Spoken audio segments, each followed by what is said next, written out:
Recording, please. All right.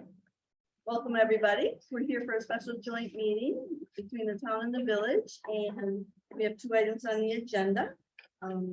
So I'm calling the meeting to order. And the first order of business is MC Fibers.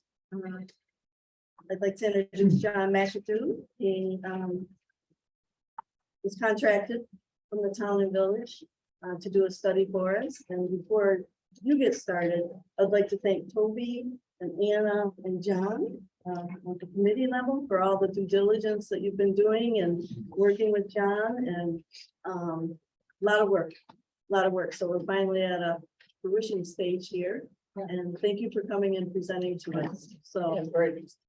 okay. As they say, you folks are interested. I think it's a very important time because there's going to be funding available and there may never be funding like this available in the future. Okay, so John, I'm gonna have, and welcome everybody online as well. Heidi, can you pull up his presentation? And there are hard copies if somebody should need one or would like to share. Okay, And John, if I stand? oh, please do. Okay, we've been in discussions with, we had sent a proposal to Mary Ann to provide, essentially, we had put a couple of options out there. Number one priority was to determine how many and what the unserved addresses were in the town and village of Camden, which would mean people that did not have access to at least 100 megs and 20 megs. Of 100 megs down and 20 megs up of broadband, which is essentially anybody that doesn't have at least coax service or fiber to the home service.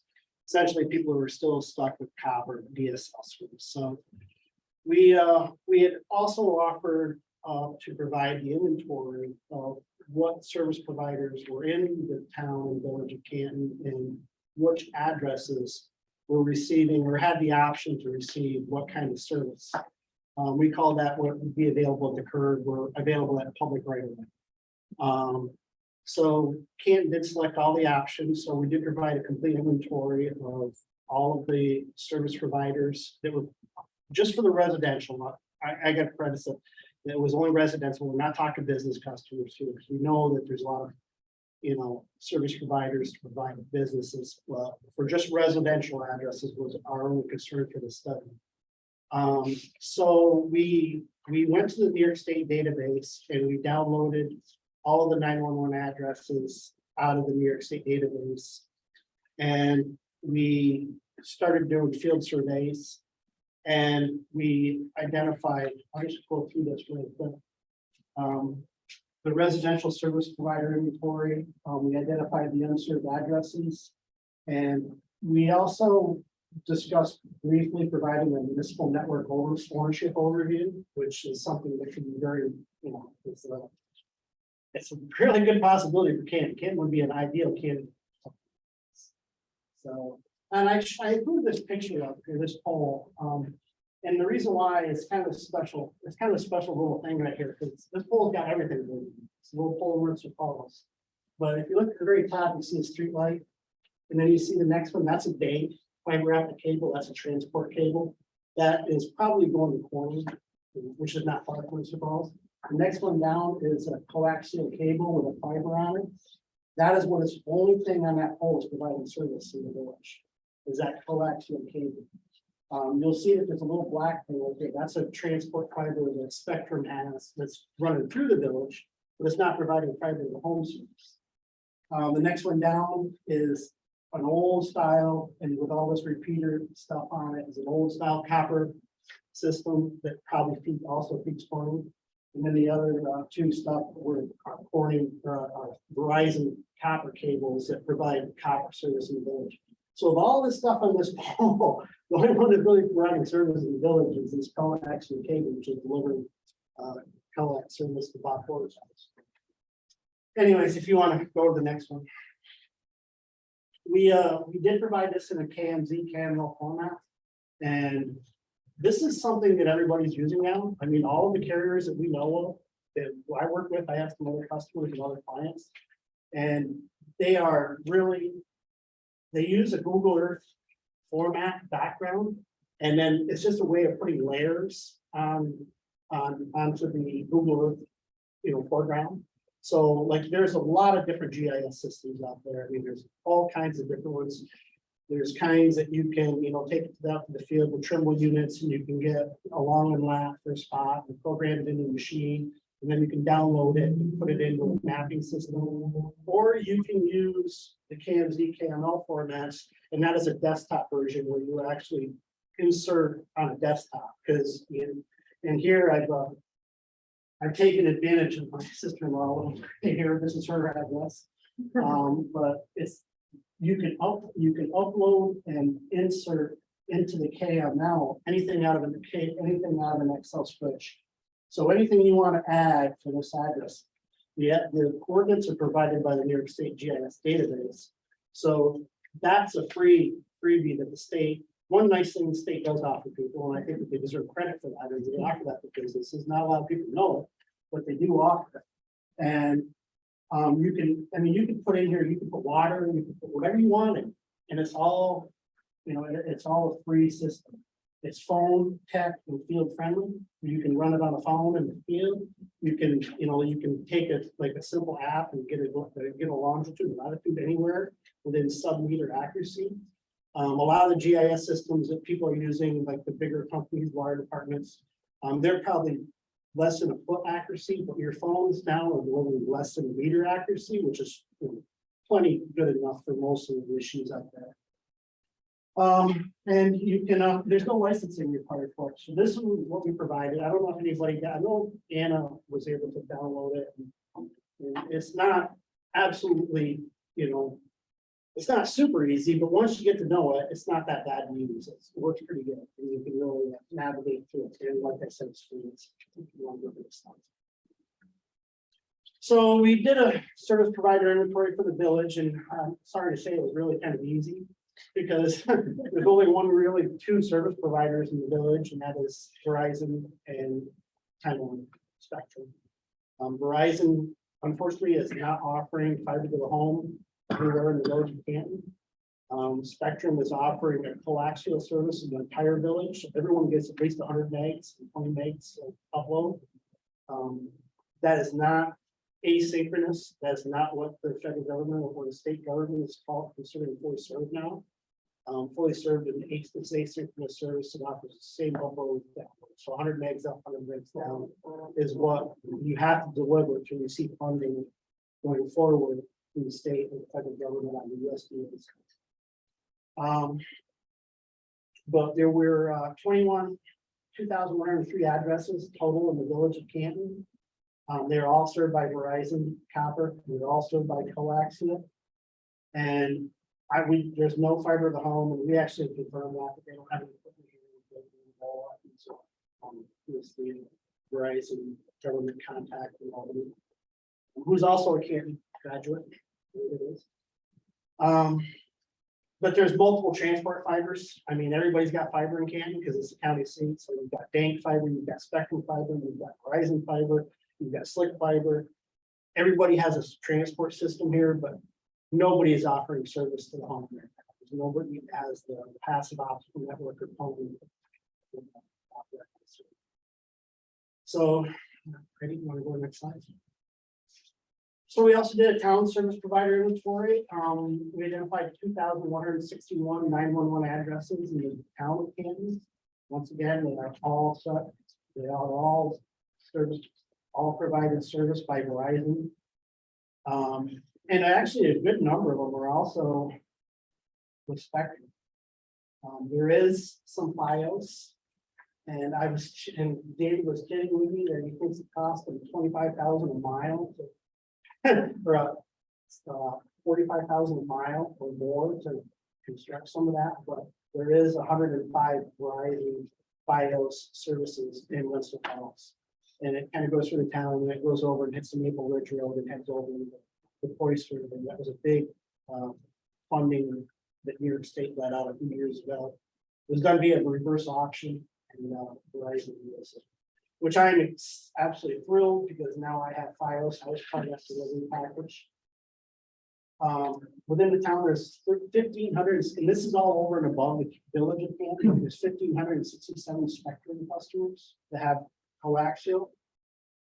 You know, I mean, actually, Canton was fairly lucky. I think it was early 1980s or even late 70s when, at the time, New Channels constructed the CATV in the village of Canton. So Canton was one of the first towns to ever have it. And they also constructed out parties and constructed Morley. Rensselaer Falls didn't get Spectrum until like 1990, but we're one of the first ones to receive all that service. So, I mean, they did do good a long time ago, but unfortunately, in the last 40 years, they haven't upgraded. Really, I mean, I'm sure they've upgraded, they had to upgrade the electronics in their central offices and stuff like that. There's still the old coax plant that was put in the 80s and 70s. There are 134 Spectrum fiber to the home customers who goes over on the Mead Road and over by the wood shop, that road, that was Town Road. Some of those homes, and I think that those were part of a grant that they had received funding for. There's 332 slick fiber to the home addresses, and those are over towards the Northern Way. They in like kind of 14, they went back on down through there and they served fiber to the home. And then lo and behold, there's 2 TDS addresses on Cousin Town Road at the very end that are served by TDS. I don't think, you know, it's kind of crazy, but yeah, there is 2 addresses, 911 addresses that are all in the town of Canton that are served by all that systems out of the Edwards. And we identified 245 unserved residential addresses in the town of Canton. We identified 249. But 4 of them were in the town of DeKalb at the end of the Canton Road. You go to the end, and so they're not in the town, so we took them out. You see that there was numbers that were a little bit different earlier, and I thought, well, it'd be good if we left the 4 on there, because then it gives 4 more houses that would be more optimal for revenue for the, you know, for the carrier to want to bid on. But we ended up taking them off, this is for the town of Canton. So, but 245 unserved residential addresses. And here they are. There's Elm Road, which Toby is very well aware of. And he was definitely shared his frustrations with his DSL connection. And I was an active participant in this system. But yeah, so, and you know, I mean, I think that was a priority here, was to get these people served, and they should be served. I mean, there's a lot of hardworking families out there that have kids, and they should have good service. We had discussed, we had sent just some brief emails. We had made contact with the 4 available carriers that provide service here. They were all responsive. I talked to Kevin Egan from Spectrum. He would certainly look at an RFP from the town. We did not send out RFPs. That's something that the town would have to have legally involved in. We were just doing some informal contacting. We talked to Verizon. Verizon has no phone system in the village of Canton or passive optical network electronics. They do have transport and electronics, so they do have fiber in the air running, you know, 10 gauge circuits and stuff. So we thought that one of the options would be to go move forward with these people served, is to do a formal RFP for these 4 people and ask them these questions. You know, their pricing details, what addresses are willing to serve, were they going to use FTT, fiber to the home, or coaxial, the routing details, what their payment terms would be, and an estimated schedule. I would think that the RFP would be more in tune of let them tell us, you know, what their requirements would be, you know, what they would want for this. I know I talked to Jason from the county when they sent the RFP out in January. And, you know, and I had talked to some of these people and they said that we were really scared away from that RFP was the revenue sharing. Because there was revenue sharing in the county's RFP that they were wanting to share that, which means then you're diving into these people's books to confirm, and it just got too sticky for the people I talked to, that's why they didn't respond. So I don't think the county got any responses. We need to be careful what I said. Anyway, so that was what I had heard. So this is just a picture of what we have here, you know, what the differences are. This is the fiber to home. You may not be able to see it a little bit. You can see the loop, you can see the a drop coming out. this is always, you're always gonna see a loop anytime you see fiber home because of the blast. It needs to go expand and contract and bring down the slack poles, so you can work on them inside of an environmentally controlled band, that's what you need. So that's a telltale sign. But you also have to have the terminal case with the drop coming in, otherwise it can be confused with transport fiber. And transport fiber does not provide service to the home, so you have to identify the two. You have to make sure you see the drops and the taps. That's the difference, and that's how we identify. This is just, this is coax. And you can see the coax has got this little loop here. It's because it's got an aluminum sheath in it, or aluminum sheath, and it has to be able to expand and contract in the winter. So that has that loop, so in the winter it can stretch, and in summer it can, it can contract, etc. So that's just a little bit so you know which one is which. But so municipal network. I mean, I think that Canton is well suited geography wise. You guys you don't have any obstacles here. You don't have really any major obstacles to construct around you. I think that they are going to really consider funding opportunities for municipalities. They want municipalities to build, there's not going to be any holdbacks. I don't think there are any drawbacks for building a municipal network.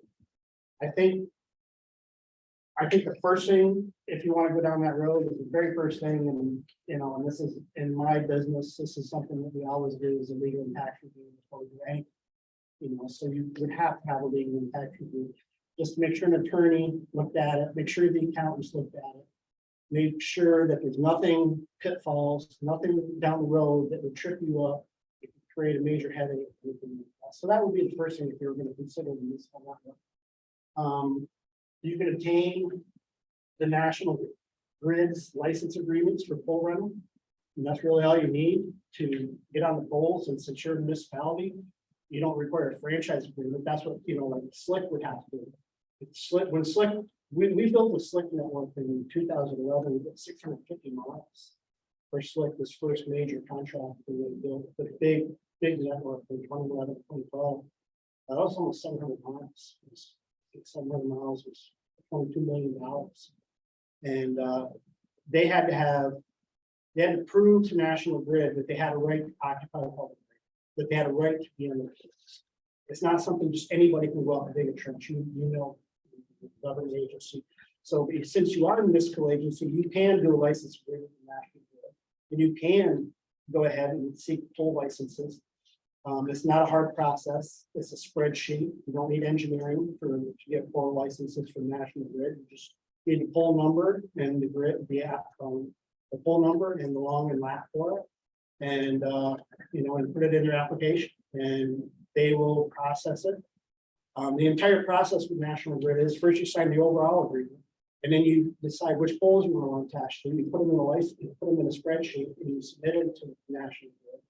And then they will do a survey, and they will tell you how much it will cost to do a make-ready survey. You pay that, and then they do the make-ready survey, and then you have to do they will tell you how much it will cost to do the actual physical make-ready, and then you pay that, and then your clock is ticking to be able to start constructing the network. It's a timely process. Nobody ever said it isn't.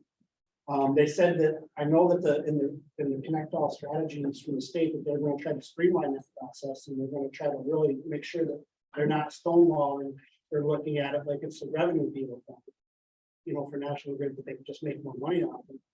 But it's not something that's overly difficult to get the National Grid license. You have to have the same thing with Verizon, because all these poles are joint use. So Verizon has joint ownership in the poles, so you would also need a license agreement. You would also have to pay make-ready, but those aren't that complicated either. The NISDOC and St. Lawrence County right away and permitting requirement costs. Like I said, from what I understand, we're going to waive those fees for the Connect All funding projects. Then you start getting into the details a little bit. Once you get through these first, you can still determine you want to go ahead and proceed with this. Then you can identify your route. determine if you want to overlap any of the existing fiber to home networks. I mean, do you want to build in Mercer Falls? That would be something that everybody would have to decide. Do you want to build in the Morley? You know, Coyotes is definitely would be a yes, because that's all the spectrum out there that does not have. And then, you know, then you could, once you determine your route, then you can develop a detailed budget and schedule. You know, and that's a project schedule.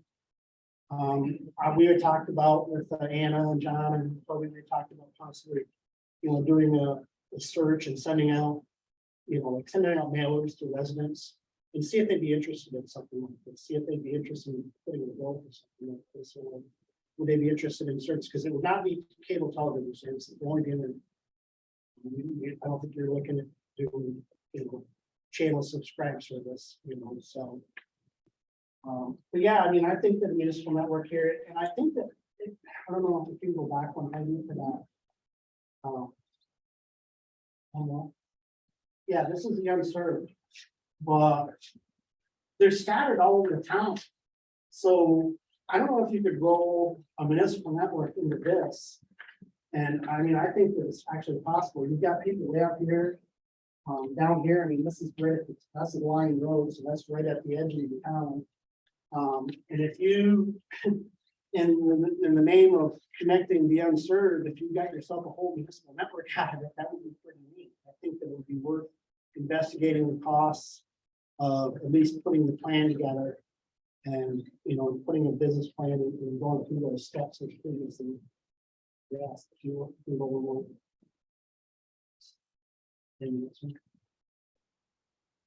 Yeah, and then, yeah, that's it, and then the funding, I mean, this, I have another customer in Columbia County, and we were talking the other day, and he has not heard anything about the Connect All funding. Nobody has heard anything about it. Everybody knows it's coming, but people are thinking it's gonna be a little close to the election before they really initiate the funding, the applications for the funding. I did have some information telling that they will, PSC, the Public Service Commission will review and streamline the licensing process. And municipal networks are now in favor with new leadership. They're saying go for it, build them out. They'll help fund them. So, and the big one is DConnect, is DOT will exempt all Connect All projects from DOT use and occupancy, which is huge. I mean, I think that the DOT charges 50 cents a foot for the used to be. So the micro poles are in the ground. That's about it. So the funding sources for the Connect All is there's going to be New York State appropriation. There apparently there's some American Rescue Plan Act. This came off a presentation that was given to county legislators and Albany a few months ago. That was shared with me some information. And yeah, that's it. I ran over a little bit. No, that's great, very Yeah, I don't know if you folks want to, any questions? Are most of the unserved addresses to the west? Yes, they are. I mean, the bulk of them are, you know, the Camp Road and the McDowell Road and the Irish Summit Road and kind of 15. Yeah. I mean, and then the Lincoln Road, the Minor Street Road, there's a few out there. So they're essentially grouped. I think that we figured it was like 150 that were really grouped in a group that would be priced pretty well by if you wanted to go to RFP to like Slick. Verizon might, because Verizon has FiOS in the village of Rensselaer Falls, so they could extend. Yeah. But yeah, I mean, I think that that's should be the number one priority. But you know, getting the unserved people. And whether you do that with an RFP to those 4 providers, an official town village sponsored RFP, you know, this would be all essentially. I think that it could also be used as a precedent to, you know, to build a whole municipal network. At least put the numbers. Any other question? Committee members, would you like to add in anything? Just a couple things perhaps. The idea of the municipal network is really a forward-looking plan. We have in the village of Canton, the network, as John said, it's 40 years old and is not being improved, and coaxial cable has restrictions going forward, technical restrictions.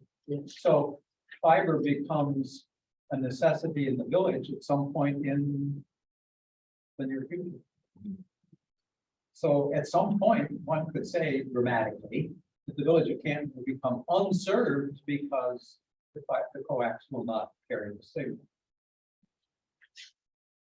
The unserved notion, again, that number of 100 megabits upload and download is the federal standard. And there's been confusion about that. But as we're looking at funding, that's what we need to focus on. How and who can provide that? Verizon Fios can provide it.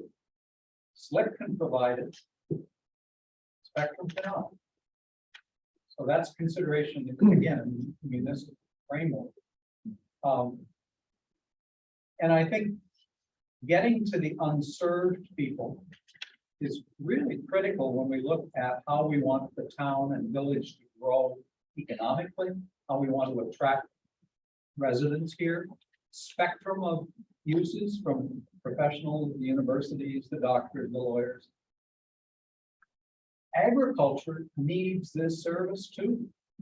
The tractors that are all hitched up to the internet these days. And their repair and their service on equipment in the farm. So they need the service, and they're getting it in some form, one way or another, I'm sure. I think part of what we're talking about here is how do we want to look forward and see what we need to do to improve our infrastructure. And that's why we gave you the presentation of recommendations and saying, let's have the conversation with the vendors. Let's see where they sit. The numbers are all over the place in terms of what it will cost to install.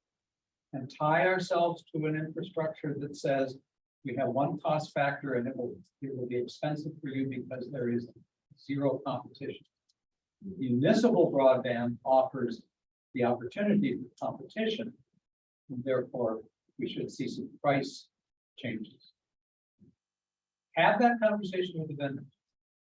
Consider the business plan and what it would take on the municipal side to move forward in that framework. So, I think, again, I'm not trying to speak for my other friends on the So committee. far, so good. But there's two things here we need to do our homework on.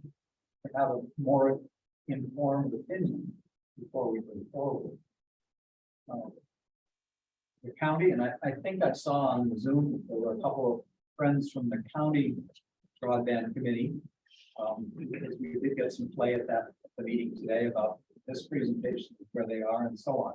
And we're kind of in lockstep, but we're further ahead in terms of they're doing all the same steps for the county that we are doing and have done here. So we're in a very good position to set the model and look at the framework that can be done. And did the committee meet with the county and did you go to a meeting of some sort? We've been attending the county meetings all the way along since they started with the planning office generated it, and then the legislature jumped on board. So those meetings are ongoing, and like I said, we have one. So funding for this is primarily for grants. What you looking for. And that's why we need this business plan to look at, what is the infrastructure cost? And it's not something that the town or village, I think, wants to own. No, and we're not going to be the providers. We're not. Well, gonna yeah, run I internet. Say that part about. And those are concerns that I have about who owns what, who pays for it. Right. How does this? How does it look? How does a municipal network operate? Who runs it? I mean, Well, there's different ways to do it. If it's, I'm sure that you could create an agreement with like West Telecom, Watertown, or Slick to manage it, to deliver it, because you need a pipe to get out. You need I kidded with you and I said I told her 100 gig, but 10 gig is more than enough, but your 10 gig to the internet is all you really need. So somebody has to provide that. I don't think Spectrum would provide it because you're competing with them, so they would not. I don't think Verizon would provide it to you, so you have to go to Dane or someone else to get your pipe out, you wanna make sure you get that secured. And, you know, then I think that we had put some rough numbers of it on an inclusive network to every house, every address in the whole town should be able to be built for 10 to 12 million dollars. Would be the total package for construction. That would be the serviceable debt that you would need, you know, to work on, pay out. That's a big number, but now you could pare that down if you wanted to limit where, if you didn't want to overlap, you know, slick, if you didn't want to overlap FiOS, if you didn't want to overlap some of the spectrum fiber to home. So we were trying to be safe with that. Would that be just for the village or? No, there's only 20 miles. That's why I say the village is just a small square block. And I don't think, I had that one slide where it showed 6 back ones going to the village line. You know, you're talking, that whole thing is 20 miles. Mhm. You know, so that's really nothing when you start talking about building a network. You know, you're talking, most networks are in the hundreds of miles. I think that the entire town, how much do we have in the entire town? Tony? It was 200, was it 200? I had 100 miles of town roads and then about 68 that overlap on the county roads. So Yeah. I believe Bob Washington was here, or Jim, you know, the total of I have it the to roads, 168 miles total in the town. Yeah, and then 20. I don't know what the count, I don't know what the county and state number, but No, no. town, So town's right around. So the Just right backbone around. was 20 miles of fiber. So no, it's 20 miles in the village, Canton, 20 miles. We took, So there's 15 miles of roads in the village. we broke it out and we showed 19 months. We took the KMZ maps and we showed it as 19. Now, maybe, are you talking about, Maybe. now I'm including like the state Route 11. That may have an impact. Yeah, I'm not sure if that comes into the data. yeah, 20 miles, it was 20 miles in the village and like 170 miles in the town. So it was under 200 total miles to Right. build the municipal network. But there's no bridge attachments, there's no long bores, there's no really difficult buried construction. The poles are all accessible. You know, it's not that, it wouldn't be that enormous of a project to try to back. I just think that, and I think you could build up a few, you know, get yourself prepared with starting out. Stick your toes in the water, get some, you know, get the legal and tax review done, get a legal opinion on. That's not, you know, you. And the tax opinion on whether or not, you know, just, So the 10 to 12 million includes make readies. yeah. All the We infrastructure, average, I think that we have. lighting the fiber. Yeah. I think we were figuring about $250 a pole for National Grid to make ready. That's a similar budget that we use for Slick. So we just used our Slick model when we bid that project. And we bid that project in 2011, and that was all mostly St. Lawrence County, Lisbon. And we had some good numbers to go on. Can I just say something about about how it would work, so Yeah, to speak? Which is to say that, you know, if we were to go forward, I don't think the idea that we as the committee were talking about is that we as municipalities would become like providers. We would not set up a whole new customer service division that deals with billing, right? So we would contract all of those things out. So, you know, we would build it, we would, you know, be able to provide this service. And I think the other thing to consider is that in the municipal broadband models that we were looking at, we're gonna save the customer money. So Yes. over what they are spending right now. to get Exactly. inferior service. And it's only gonna get worse. I mean, the pricing of the services is gonna go up. Right, And I think that broadband service is something that's does sit well within municipal ownership. Because you can control the pricing, you're not looking to make a profit off of the constituents, you're looking to provide a service. Is there any disadvantage to doing it as a municipal system? I have a concern about who pays. I mean, if it's all grant funded, that's easy. Right. But who pays? Is it every taxpayer pays? Or is it only the users that choose the service? So the way it would work would be the Connect All funding would have to cover the cost. I mean, I don't think, we're, like, I don't think the model that we're looking at is with the Canton town or village. I mean, maybe some matching funds or something like that, but the Connect All funding, they would cover the cost of it, and it would be I'm pretty sure it's a sort of service of the debt that you would have to pay down. But I think we were looking at it like maybe like that would be like a 25 or 30, depending on if you had like a 20 or 40% capture rate, you're looking at of your population, it could be as low as $50 a household.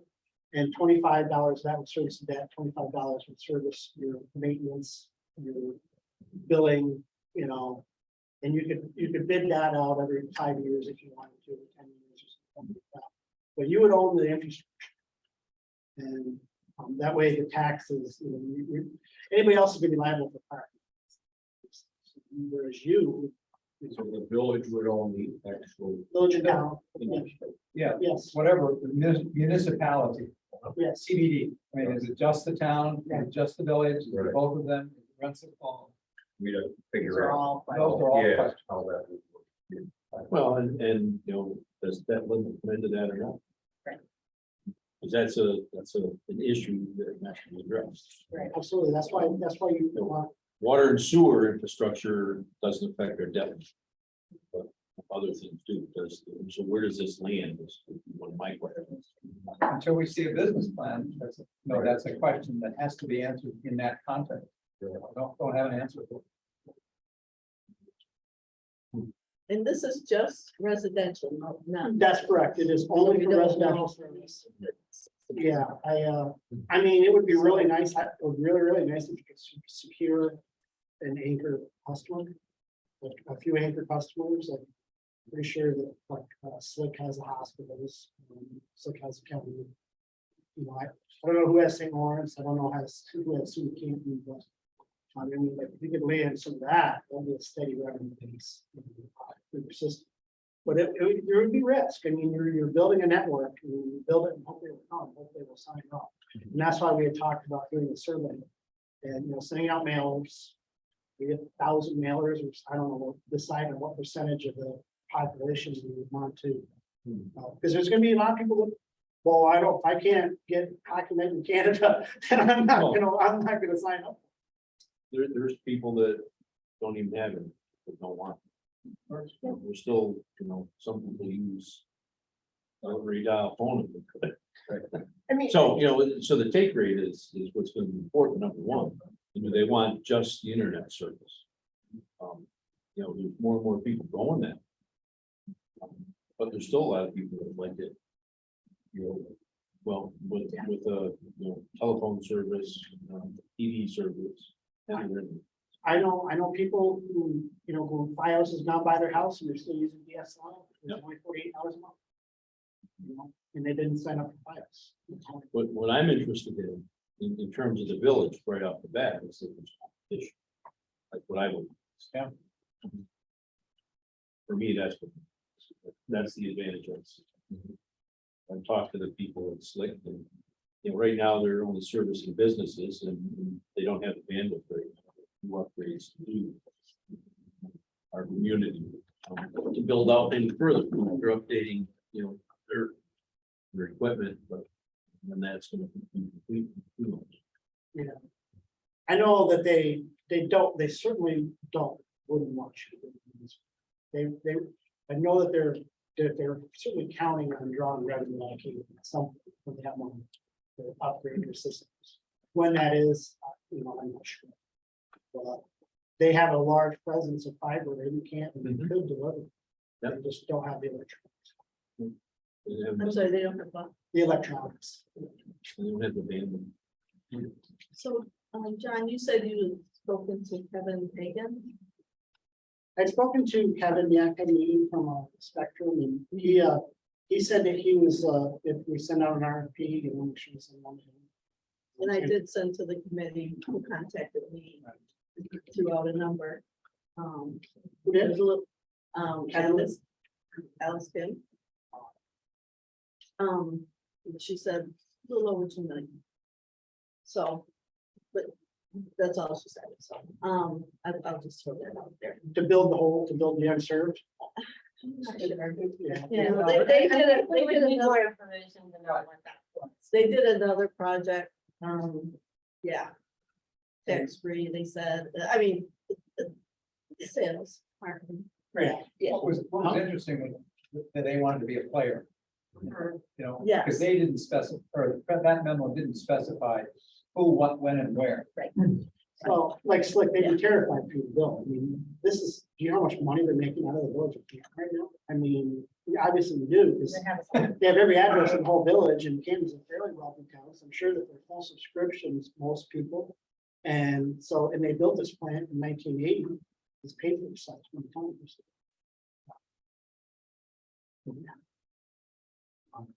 So they wouldn't want you to build this. And I think that, you know, I think that the opportunities going forward might be few and far between.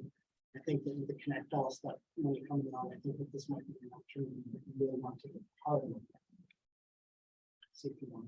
And we don't know what that pot of money holds at this point, and we don't know if it's a reimbursement match type of system. No, we We have don't. no information on that. No, I talked to Mike. Yeah. And the USDA is probably gonna be the USDA is probably gonna be like I want to say a blueprint for it. And that is a matching, you know. Now, but the USDA will offer like a $3 million just for this. And they come out with funding opportunities every 6 months or so. That last one was in February, but there's gonna be another one this year, for sure. They come up regularly. But there's probably been a model after that. There will be some matching funds required. Do you know of any other municipality that has created this? There's a lot in Massachusetts. We were involved in one in Leverett. Quincy is building one. We bid on one in the engineering for one in which is held in Kate. Not bidding. We had met with them a couple times, but yeah, it's going along now. I think Upper Lake. yeah. Oh, Tupper Lake. Yeah. I think Toby had a couple of them. They're going They're municipal, doing it. really? They've moved to the. Construction phase. I think you're right. And The city of Watertown's talking about it, and the city of Jamestown. is also Jamestown. talking about it.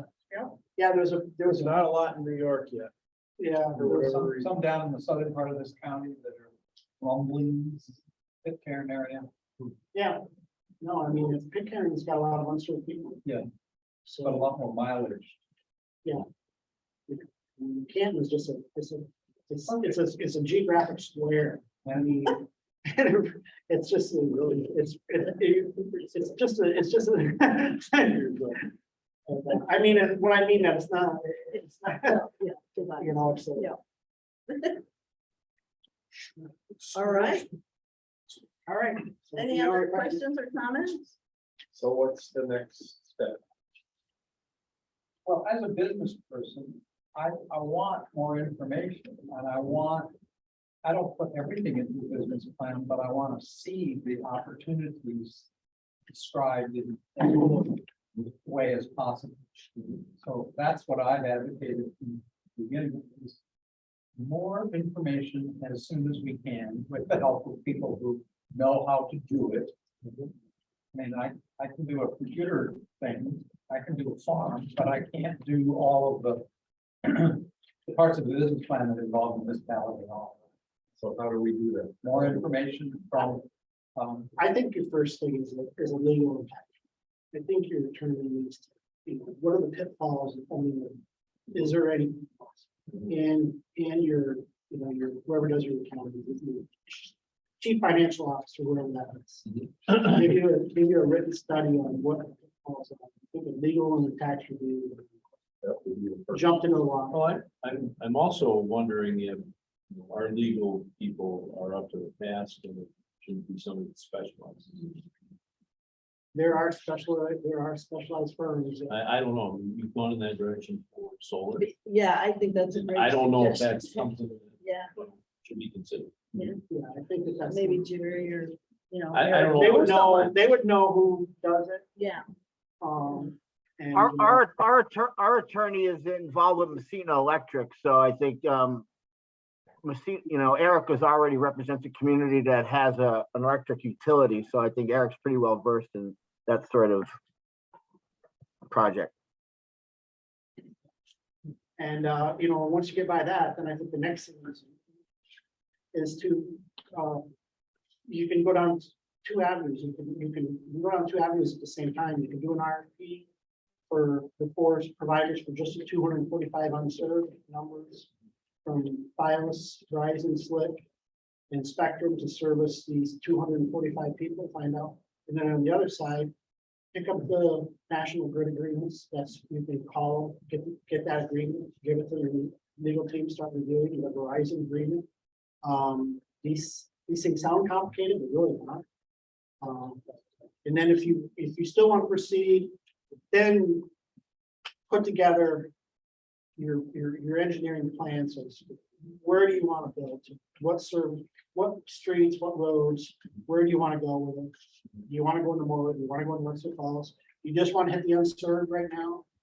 I think that's kind of done. Specific plan, like where to go. Yeah, and then you can develop a budget. but where do we fit in with the county? I mean, is there any opportunity for partnership with that, like, where they did their study, but they didn't release the data right away, right? I guess that's a question I asked. Well, going out on a limb, they have so many communities and municipalities to deal with, and so much more geography and roads, that they are leaning very heavily toward the existing vendors and providers and saying, what can you do for us, and how soon and how much? I mean, it's a matter of scale, in my opinion. It's not a matter of, anything else on their part. But they look at this. St. Lawrence County is a huge geographic area, and there's so much diversity of land and roads and residences. Kinds of network. And networks, I mean, Who makes the decision? part of them leaning that way. Oh my God, dollars seed money. There's 170,000 911 addresses. And Downloaded their list of unserved is now somewhere between, depends on which number and which day, somewhere between 2,100 and 3,000. Unserved. Countywide, so. So there's some idea, I mean, I think what my sense is that, yes, they're working on it, yes, going through the same process and all of that, but we might expect to see a more piecemeal approach. Where something that, we have the potential or the possibility to at least consider doing would be a very comprehensive, take care of our community approach that, we'll be in a better position to do it in the county. Right. And either way, We are the county seat, Yes. so, right. yeah. And I also think that, the other thing to think about, I mean, talking about what the process might be like, and I think our committee really recommends that we proceed on both options at once, because I mean, getting to the 245 people service should be the first priority, really. But also, and I think as Toby said, it is, we have the opportunity before we're thinking about this. And we already, have some sense of what's coming at us, and the fact that the village is, likely our infrastructure is likely going to be out of date more quickly than we would like it to be. And so, if we can pursue both of these paths, then, we can make some decisions a little bit further down the road about which path to, or maybe there's another solution we have to come up with, but, which path to follow. And I think too that the thing that we have to think about, go back to Mike, what you were saying about the take rate, part of this process of investigating the municipal network option, we would have to do some pretty significant data gathering to be able to ensure that we could, in fact, that we would get subscribers to make it a worthwhile venture. So that's I think that, going down the road towards that process is a good idea. To be able to predate. Take rate. Right, with any, With any accuracy. with any degree of accuracy and confidence so that, we can make an informed decision as to whether this is a risk that we would like to take How big a risk. or how big of a risk to take. Yeah. Even the 245 addresses, there's no guarantee that they're all this. Exactly, Right. right. Because this is the 911 addresses, we include them all. Right. But, I mean, some of them are camps. Right. So, And another thing to think about in terms of the 245 is also entirely possible. We put an RFP out there and said we would like vendors to work with us to serve these homes, and we still can't serve all of them. We can't, they won't go. That's Well, yeah, also there's possible, certain, too. somebody make a So, decision on where they came from. Exactly, Because they're too expensive, exactly. too few people. Well, they have a matrix or standard they use, and how many homes you gotta pass within a mile. And if they can't pass those homes, they're not gonna pass, they're not gonna go. So the same question with this project is, who decides who's gonna get it? That's it. well, the village would pay for the municipal. I mean, pretty much, that would have to be, Yeah, oh, yeah. I think that the village, you would have to rely on the village turnout to really produce the income to cover the. Right.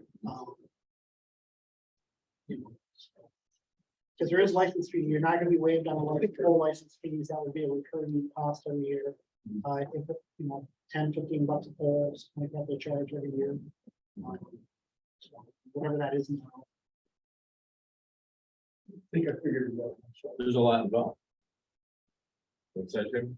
I think I figured it out myself, but Toby, you said that it was like 20 some hundred unserved in the county.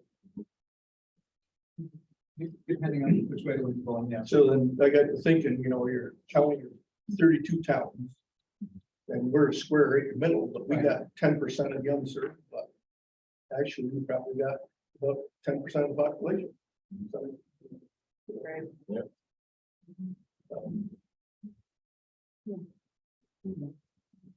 Just seemed like just seemed like Canton having 10% unserved, but if you stop thinking about it. It's about the same rate as the population. It's kind of surprising too, because it's not like there's really any difficult, there's Summit Road, Canton Road, or DeKalb Road.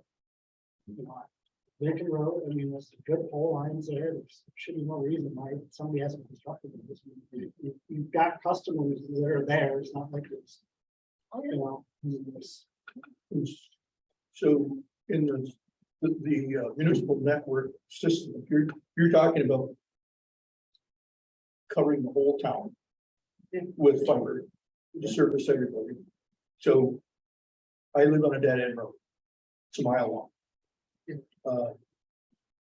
Spectrum goes up better than 3/4 of it. There's 22 homes on the road. And one of them isn't served. Mine. So, but that's okay, what I'm saying is though, but you put, how do you You're on the list. how do you He's the last put- one. The end of the line. He's at the end of the line. I'm right where I want to be. That's all. I am right where I want to be.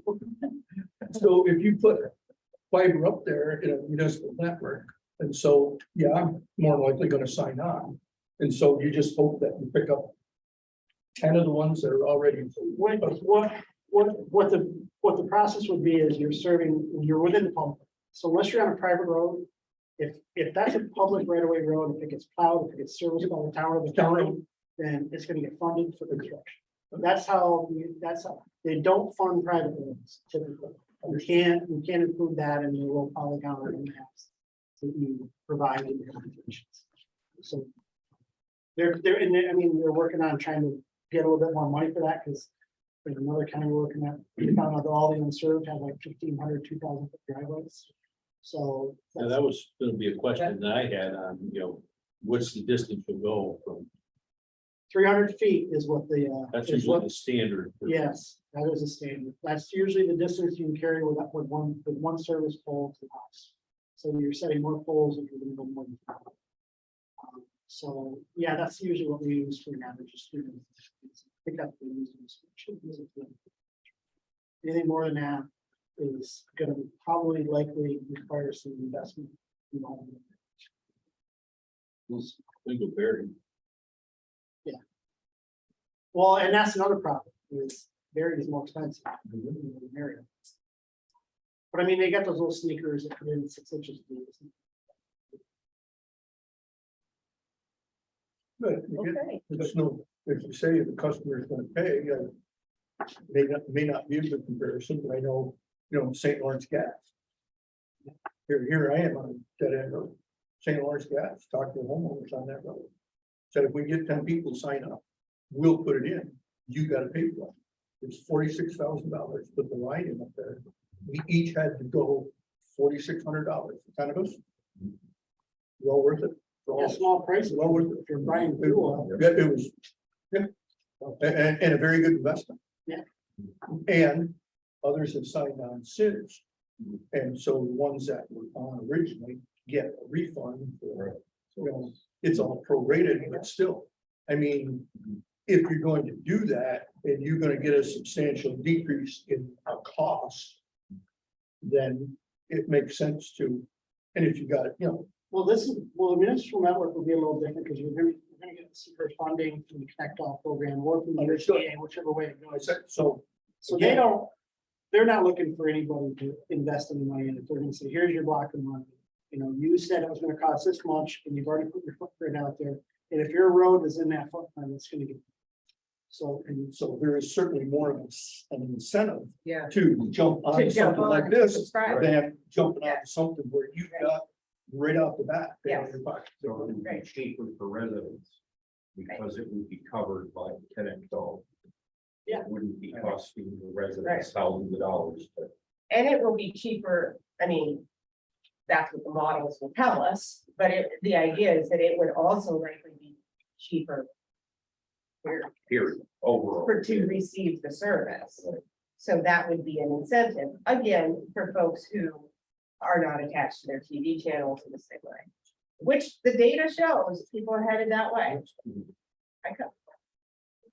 Streaming all the way. I suspect the younger you are, The more, the more. Wow. Like, not, I don't want to exclude some of us older people, but. Yeah, but I tend to I'm think sure. that the younger generation likes delivery of the services. We gotta get Hockey Night in Canada and Yes Network. that's right. You want to take Aiden last night? Yeah. Yankees. I'm not sure. Was that Bob had a question? I'm not sure if you still have it. You have a question, Bob? Hi, Mr. Wacho. How are you, sir? I'm doing fine, John. No, thanks. I'm good. Okay. Well, I think we have a lot to think about. And again, great job on this. Very Thank you very much. I appreciate that. Mary Ann, Mary Ann, can Okay. you hear me? Yes. Yeah, sorry, it's Beth Larrabee. I had to put my video off because my battery was dying, and I'm now plugged into my car. So I so appreciate all of the work that's being done. I appreciate the fact that the technology is allowing me to be with you all remotely. And I think that it is really critical. This work is really critical, and I appreciate what we can do to move forward. So thank you. Thank you, Beth. All right. Well, you guys are all set? All right. Thank you, John. Thank you very much. Thank you. Be away well. That need a hasty retreat. Well, let me know if you need anything more from me. I'd be happy to assist. If you want any more services, like, I can do a proposal or something. if you need anything. All right. All right, thank you. Thank you. Yep, take care. Well, it sounds like we need to talk to our Legal. attorneys and, process all of this and, the committee, can you just say it one more time, what your recommendation is for the next step? Sure. We suggested RFPs in some number to the appropriate vendors outlining how they would serve it's right the here. unserved. All right, thank you. I'm sure it's in here. And paragraph 2 was take the next steps that John was indicating, legal and business plan, to look at the model of a municipal law. So we put those two things out. Okay. So I guess we need to think about And that. we await your further instruction Yeah. on how you want us to proceed. And just to be clear, we are suggesting both at the same time, not one over the other. So Pursue. Pursue both. Find out what we, find out what we need to know on both, and. Actually. Observe. yes. I'm really curious as to what that connect money is. We How that all are structure, waiting. right? Well, and then there's that new 4-point plan that's out there. There's 4 new pots that are put in somewhere and they've been defined with different acronyms. And it's like, okay, there's another one. It would be great if they just, give us the money up front, but the ARPA funds, but I'm afraid that might not be the. But that's really why we need to have a plan. We need to have something concrete that we can say, well, if this funding fits, here's what we're using. All right. Well, again, thank you to the committees for all your work. Appreciate it. 5th of December, you put head in. All right, everybody ready to move forward? All right, the next item on the agenda is to consider resubmission of the LWRP application, Grass River Recreation Assessment Feasibility and Strategic Plan. That was put in. Lee has asked both boards to look at this. I think it was decided at our last joint meeting that we would send it back to the Economic Development Committee and the Recreation Committee. And it's my understanding the Economic Development Committee said supports resubmitting. The Rec Committee met this past Monday. Was that last Monday?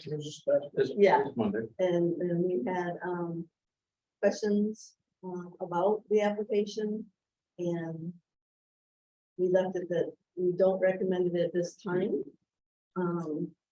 because of a lot of nuances in the application. Mayor, did you want to add anything else on that? So that's where the rec committee stands. John, did you want to add anything? No, Beth is Beth still on? Yeah. I don't know if Beth would like to add anything on that. Marianne, I'm here. I'm good. Okay. So I have a question about the recreation committee's recommendation. You're not in favor of moving forward at this time. We don't have an application. We have last year's application, whatever, I don't know, nuance you're referring to. Wait, that's last year's application. We made it approved at the time. We had no rec director. We had, we're in the middle of the pandemic. We had just come off of a lot of ideas from reimagining rec, and so we ran into that. My guess is, I mean, I know an application now would look very different, would be for very different things and would have very different input. So I guess I'm confused about what we're not in favor of. there's a lot of, is everybody fully understood? No, I don't. Understanding I of, don't fully understand at all. no, I'm talking about the application now. Are you understanding of how much? And I think Leah also contacted me and saying the money's gonna be different now. But we don't know what that is, right? We don't know what that money is. Right now, it's an $81,000 project. Structure, is everybody 100% understanding of the structure of the budget? Has everybody read the entire? But that's last year's. Exactly. So how, we can't recommend moving forward with this. There's still a lot of questions. Well, so just to be clear, as a member of the Economic Development Committee, I was not recommending that we go forward with that exact application either. I was, however, recommending that we go forward with an application. That would, I think, go at some of the same goals that we had with that application, but I guess I didn't think that we were just resubmitting that as well. A lot, so much has changed since then. It's changed in terms of the things I just said. you know, what's been suggested for Willow Island and what we're moving forward with that. How we've talked much differently about how Willow Island and all the rec assets on the river and can go together. I guess as a member of the Economic Development Steering Committee, agree with what Anna said. I thought the idea is that's a great pot of money for us to be going after. We have very clear indication that the public is supportive of improving recreation resources and a pretty good. We know that that's important for economic development. So it would be good for all the people interested in rec. It would be good for economic development, boosting interest in our village. There's money out there to go after. So I think. So I don't think the rec committee had a full understanding that, it's gonna be rewritten. Did you, John? No, I did, and because we found quite a few inaccuracies in there that we weren't comfortable with. So as long as it's not the same application, that sheds a different light on it as far as I'm concerned. I don't see how you could possibly think it was gonna be the same application. It's a whole different line. Well, there's some pretty dated stuff in there, so. Absolutely. I think as we looked at it, I think that's all we had to work with. So having, a much deeper conversation, I talked to Lee some today anyways. And, she pointed me at the goals, the specific goals, and that a lot of this was coming from other plans that were out there. And I have some questions about some of the goals that I think that we would find. Without a doubt. Maybe So some there's some cost out. so there's some concerns that I have there. I think the other concern is about the amount of money involved. And how that was used. And the capacity to move the money. So I think those are some of the issues that I think would require a better understanding. From the rec committee perspective. What's the deadline? July 29th. It's one of the CFAs. So I think part of the reason that this question came to us as to do we recommend going after, do we recommend a rec assessment essentially? I mean, for me, that's what this is. This is a rec assessment. That's the goal. The goal is to, do an inventory and assessment and see what we can do with our spaces. So if that is the goal, I guess, I think the question for us was, do we ask Lee and Lee's office to spend the time writing a new application that then, of course, we would all consider before it went, or do we not? Because Lee's office meets priorities. So that's where I was coming from was, yeah, I'd like to see her write a new application in conjunction with, all the folks that need to be a part of that so that we can consider it. But so I think if it's a question of some of the pieces of the application, that's fine. Like, we could still do that. But if it's a question about money and stuff, then that's a whole different, like, maybe we don't ask the Economic Development Office to go down. That's what's fine. And it's a question of who's gonna be the lead again, and who has the capacity to do it along with the cash flow. Right, because there is a cash flow, and then we need to know exactly how much is it gonna cost each municipality. My other concern is, we have the Canton Comprehensive Plan, we have the BOA plan, we have the Waterfront Revitalization Plan, and we have the Grass River Blue Wave Trail Plan. And I think what happened, but I guess this has to be answered by Lee, is all the goals in here where they put in this to get the funding for a recreation plan. That wasn't clear. And my other concern is we have all these plans, but we're not looking at them and saying, okay, we have spent thousands of dollars on these plans. Where are we at with each goal? And what are we doing? So that's my concern as well. So, So to my way of thinking, that was what we had with this, that we have all these plans, and then we brought people in because we were at a moment in recreation, said, okay, let's take the pieces out of these plans, but not necessarily. the ideas that have bubbled up over time. And some have gone away, some have been built on, and say, okay, let's do an assessment of where we are now. Also, we know we have a lot of deferred maintenance, a lot of, issues. Let's look at what the resources we have now are and what the priorities are.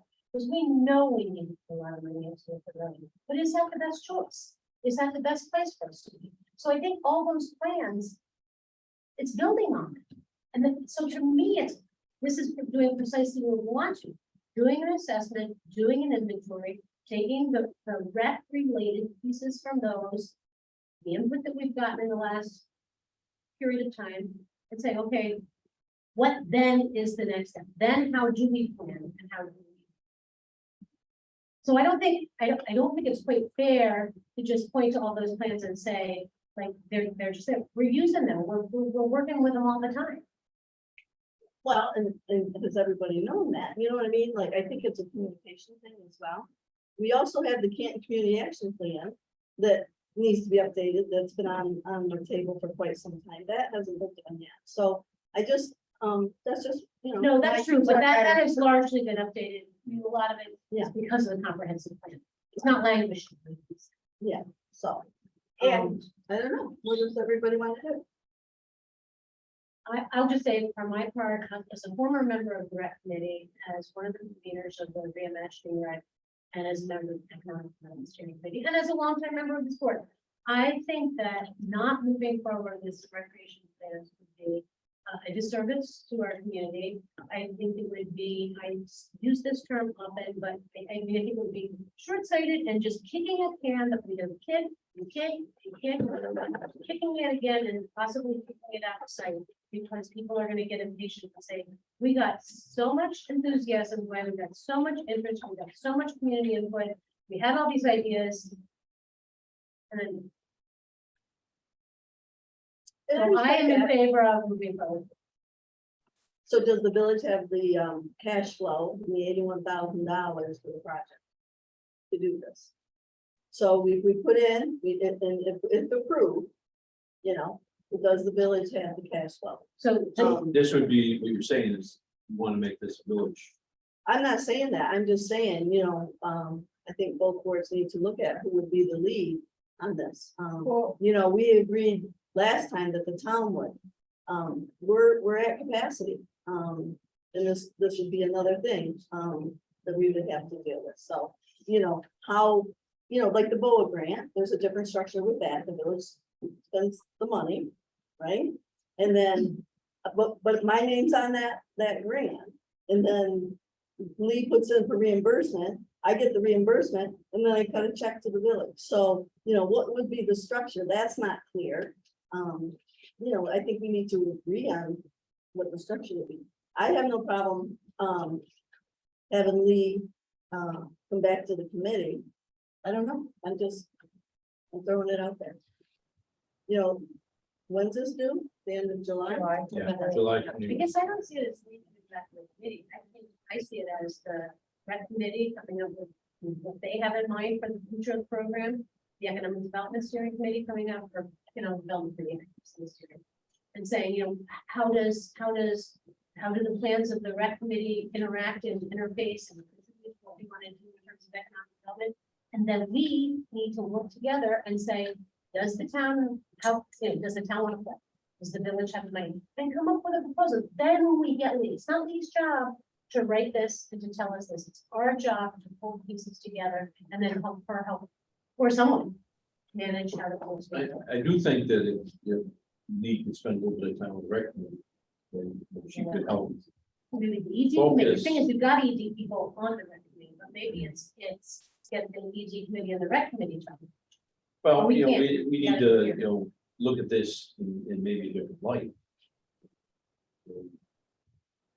Different understanding, because some of the things that we read here seem a little off whack. Now, I understand, this isn't that we're talking about now.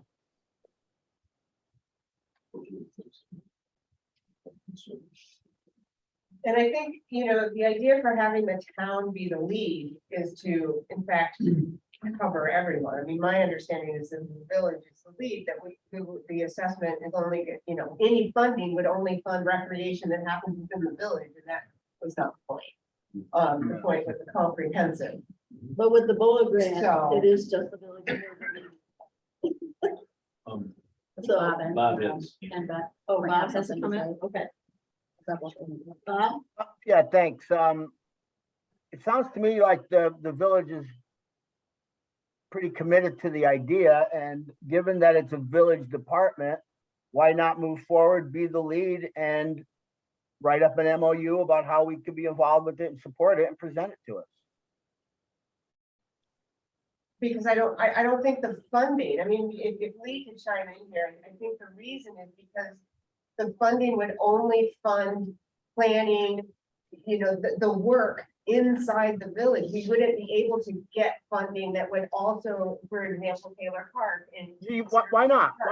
Why not? It's all managed under the village recreation department. Even though it's an asset in the town, it's a village recreation asset. It's part of what the village oversees. So I don't see that as being a hangup, honestly. Right, but But it's he- not about us, it's about the state, so. Is that I mean, true? Like, so is that true? He does have a point, you know, that would be a question for the state. Right, exactly, like, If that's a, if that's possible, then we can consider that. Can we get that clarification from the state? Lee is on the call. Lee, do you want to comment on to that? I believe that you can only support projects in the geography of the recipient of the funding. So that would have to be town if the town asks for it to be included, but I can verify that with the state. That would That would be be helpful. good. Yeah. know that. That would be really useful. I know that for sure, so. Right, if there's another option, then let's talk about that. Okay, thank you, Lee.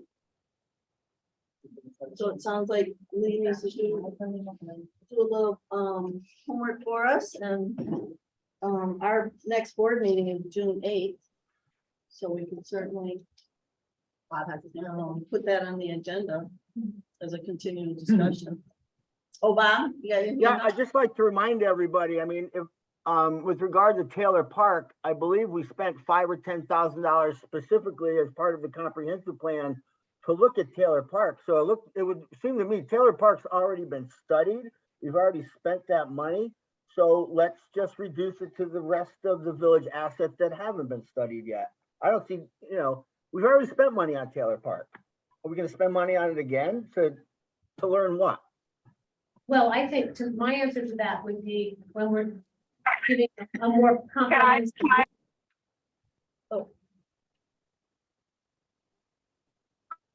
Lee?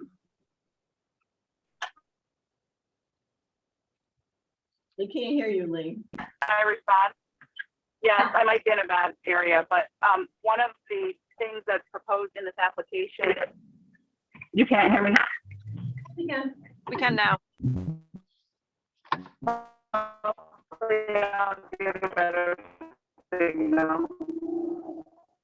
Turn mute she's function. muted, yeah. It's Lee, it says that you're muted. But we can hear some mumble. There she goes. Now try. It's really broken up, so you probably can't. Part of the proposal is an assessment of the bathhouse at Taylor Park to understand how we need to invest in that, or if it needs to be just torn down and we start over again. So it's an assessment of the structure that was not done previously. Okay, we got a little bit of that, and then you're on the mute button, so, Bob? That might be fine, that might be true, but I don't believe we need to pay somebody from outside the town of Canton to assess a specific building's viability or not. I think, I mean, we have people on staff that could do that, honestly. Unless we're talking about coming up with a new design, that's a different story. But if we're talking about evaluating current assets, we have the people to do that. I don't see why we would need to spend outside money to assess that specifically, but that's just my opinion. What I was gonna say is my understanding of the assessment was looking at taking a comprehensive overview of all of our recreation resources, where they are, what their uses are. And so one of the questions would be, and I think how Taylor Park got brought back in is Taylor Park a place where, as we think about what's where, it should be designated for other different, fewer uses and plans. So that's why I think it was tied into, so that, and same reason Willow Island is, same as, all the various resources to say, how do they all work together? And that it even includes, the whole Lincoln Street corridor. I think that's why it was still there. It wasn't just a specific, look, that was my sense, my understanding. And Jim just pointed out that we already have that piece in the comprehensive plan. For Right, Taylor that's what I'm Park. saying. Yeah. Yeah, part of that. There was a segment of the comprehensive plan that dealt specifically with Taylor Park. And Right, that is all in there, and in that assessment, all those things, that upgrading of the bathhouses, events that can happen there, so, I mean. right. To me, including it in the study would, rather than just leaving it out, pretending it's not there, would be useful. So you talk about how it fits into the whole big recreation scene. That's how it's not how it has to be. It can be locked out, and we can just talk about that part of the river, Lincoln Street and up to Willow Island, and leave Taylor Park out. No, what about the ambulance? You got potential for things to happen in Byron's and the old beach, That was in this one. So- But if it were built- But if it were But if it was just village, we might be locked out of that. That'd be my concern. Priorities is just one example. Can you say that again, John? You're talking about the beach that's privately owned? That's, I think that lease is going away, isn't it? Bob? That lease is done next year, and that asset's going back in, that park is gonna be non-existent. It's non-existent now, it's closed, really. So, What about the boat launch up there at Red Rock? That's, Also, we have an easement on land owned by, the utility. We don't own that. So we can't do anything more there, then is what you're saying. That's a beautiful site. I was up there the other day. looking around. Not without permission and having to go through the utility. We can maintain what's there, but if we wanted to, we can't put buildings up there. We don't have that sort of exclusive use. We have a right of way for a portage there, and that's it. In the same issue. And there's a nice little picnic area there as well that could be expanded. Well, we did that, and that was part of what we negotiated with them to make happen. But they still own the land. And the problem with Morley here is that it's all privately owned. We have it's unfortunate because there are places where it would be nice if there was accessibility to, to the water in Morley, but it's all privately owned. And so, we gotta get over that hump first to get, maybe somebody that would be willing to sell or donate, land, because other than, what the library has down there, it's pretty much everything's privately owned. So I remember the whole hue and cry being about how you really wanted us to take our programs out into the hamlets and all that. So in other words, anything that the village, if you did it, if the town didn't participate, anything the village did in terms of recreation services available to the town would need to be by MOU. Is what you're. Not necessarily, Carol. We invest in the recreation program. We don't have a shared services agreement. We have asked that some recreation programming be town outside, in the summer. you know, the recreation committee is talking about that. You know, every month Megan gives us a report on facilities and what needs to be done. You know, there's a lot of work, there's no doubt about it.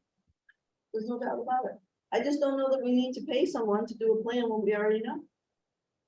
Really don't. I think, you know, we already know. But that's just, I'm just one person, so. Can I ask a question? In addition to the rec assessment, which is sort of the, you know, the one piece that we applied for last year, there's the discussion about LWRP official designation, which we were also proposing to go forward with that this year. In the future, if we are not designated, we're not likely to get LWRP monies, period. At least that's my understanding. And that was gonna be part of this. And that was gonna be part of this application.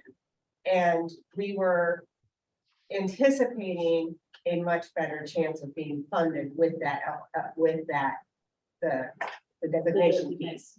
So I guess my question is the town interested in the designation? Well, what does that entail? I mean, it entails an RFP for a consultant to take us through what appears to be one of the state's rather convoluted processes around, you know, do this paper, have this meeting. I mean, it is what it is. We may be able to say. more. We can probably give you a more specific answer, but I mean, I think that's important for me to know, us to know, for the economic development is the town still interested in that piece. Because regardless of the rec, that is a consideration. Well, I'm one of 5 people, so, you know, Bob Sanamore is not able to be here, and, you know, we have 2 other board members, and they want to move forward with that. What's your opinion? You want more time to think about it? I don't know.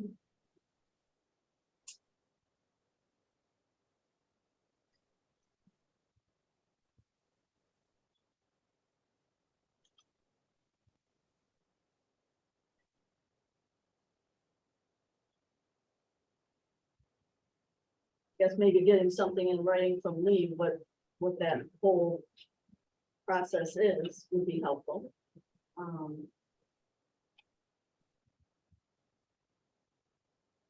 I keep an open mind, but bring something forward and In writing. see what, you know, see what it's gonna look like, what it's gonna be. And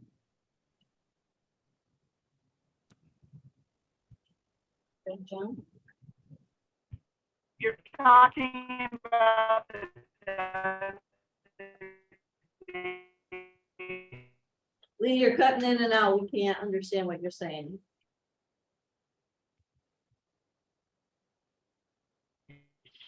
Can we put a time frame on that? I know that, you know, time is fairly short in terms of, that where you I think we need to have a conversation with Lee about this tomorrow or sometime soon, so that we can understand what she's saying. And Okay. explain to her what has been said here, and then we can go from there.